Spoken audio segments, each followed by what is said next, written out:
मित्रांनो, एक नवीन डाटा आला की त्याच्यामध्ये रिटेलर्स लोकांनी किती लॉस केला ते सांगितलं. मी न्यूज बघितली आता सेबीने डाटा दिला. आता एक याच्यावर रेग्युलेशन्स अजून येतील आपल्यासाठी, छोट्या लोकांसाठी, छोट्या ट्रेडरसाठी. कारण की मोठ्यांना काही फरक नाही पडणार याचा, कारण की आपल्याच छोट्या लोकांसाठी हे रूल्स वगैरे असतात. मला एक प्रश्न पडतो की आता अजून म्हटलं की हे ब्रोकर जाणार आहे, ते ब्रोकर जाणार आहे, इथं एवढा टॅक्स द्यावा लागते, हे इलिगल आहे गोष्टी.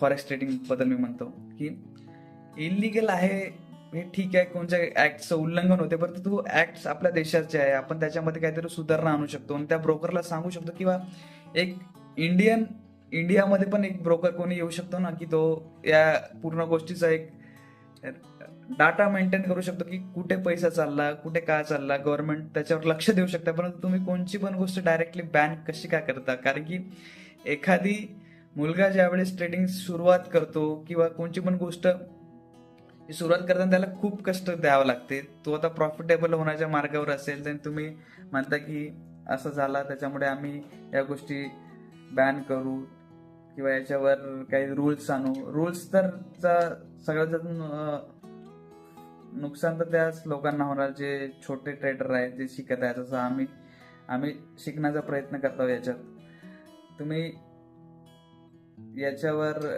कोणची पण चौकशी लावता, हे ते चालू असते ब्रोकरवर. पर्यंत त्याला असं का बरं तुम्ही करता की तू बंदच कर, इथे चालला जा. तुम्ही त्याला सांगा ना की तुम्ही या प्रकारे करा. तुमचे त्या ब्रोकरला सांगा की तुमच्या क्लायंटकडे तुम्ही लक्ष ठेवा की त्याचा पैसा कुठे चालला, कुठे नाही चालला. त्याच्यावर तुम्ही रेग्युलेशन्स आणा ना. पण तुम्ही डायरेक्ट म्हणता की आम्ही बंद करू, इथं रिक्स आहे. तर रिक्स कोणत्या गोष्टीत नाही.